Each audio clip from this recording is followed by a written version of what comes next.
माँ की कहानी। एक कस्बे में एक अंधी औरत रहती थी। उसका बेटा था जिसके पालन पोषण की सारी जिम्मेदारी उसके कंधों पर थी। वह अपने बेटे को पढ़ा लिखा कर एक बहुत बड़ा आदमी बनाना चाहती थी, इसलिए उसने उसका दाखिला कस्बे के सबसे अच्छे स्कूल में किया। वह दिन रात मेहनत करती ताकि बेटे की स्कूल की फीस दे सके। लड़के के स्कूल के बच्चे उसकी माँ के बारे में जानते थे। वे सब उसे अंधी का बेटा कहकर चिढ़ाते थे। लड़का इससे बहुत परेशान था। उसे अपनी माँ पर शर्म आने लगी थी। वह उसके साथ कहीं भी आने जाने से कतराने लगा था। जब लड़का बड़ा हुआ तो उसकी शहर में अच्छी नौकरी लग गई। उसने अपनी माँ से वादा किया कि शहर में मकान लेकर वह उसे लेने आएगा, लेकिन वह शहर गया तो फिर लौटकर वापस नहीं आया। उसकी अंधी माँ उसका इंतजार करती रह गई।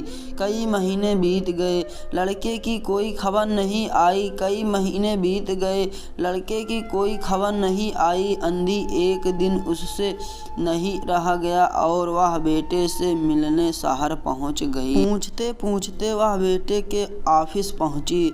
वहां सिक्योरिटी गार्ड ने उसे रोक लिया। अंधी औरत ने गार्ड को अपने बेटे का नाम बताया और बोली कि उससे जाकर कह दो कि गांव से कोई मिलने आया है। गार्ड ने जाकर उसके बेटे को बताया। बेटे ने ऑफिस की खिड़की से देखा तो उसे अपनी माँ गेट पर बाहर खड़ी नजर आई। वह ऑफिस में सबके सामने अपनी माँ की वजह से शर्मिंदा होना नहीं चाहता था। उसने कहला दिया कि वह ऑफिस में नहीं है। अंधी औरत वहां से चली गई। शाम को वह लड़का ऑफिस से घर जाने के लिए निकला। रास्ते में एक जगह काफी भीड़ जमा थी।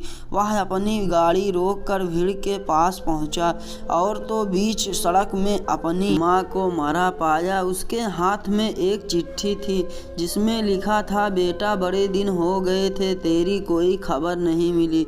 चिंता हो रही थी इसलिए तुझसे मिलने चली आई। तू तो अब बड़ा आदमी बन गया है। तुझसे मिलना अब शायद मुझे गरीब की किस्मत में नहीं, लेकिन मैं बहुत खुश हूँ तेरे लिए। तूने अपना ही नहीं मेरा सपना भी पूरा किया है। मलाल है कि तेरी तरक्की देख नहीं सकती। काश बचपन में तेरी आंखों में सरिया ना घुसा होता और मुझे तुम्हें अपनी आंखें ना देनी पड़ी होती, तो मेरी तरक्की अपनी आंखों से देखकर सुकून से मरती। तेरी अंधी माँ। यह पढ़कर लड़का फूट फूट कर रोने लगा। जिस अंधी माँ पर उसे शर्म आती थी, उसे उसके लिए कितना बड़ा बलिदान किया था। वह आत्मग्लानि से भर उठा और जिंदगी भर खुद को माफ नहीं कर पाया। शिक्षा दोस्तों, माता पिता अपने बच्चों के लिए अपना सर्वस्व न्यौछावर कर देते हैं। उनका हमेशा सम्मान करना चाहिए। यह कहानी आपको कैसी लगी? अच्छी लगी हो तो वीडियो को एक लाइक, चैनल को सब्सक्राइब कर देना।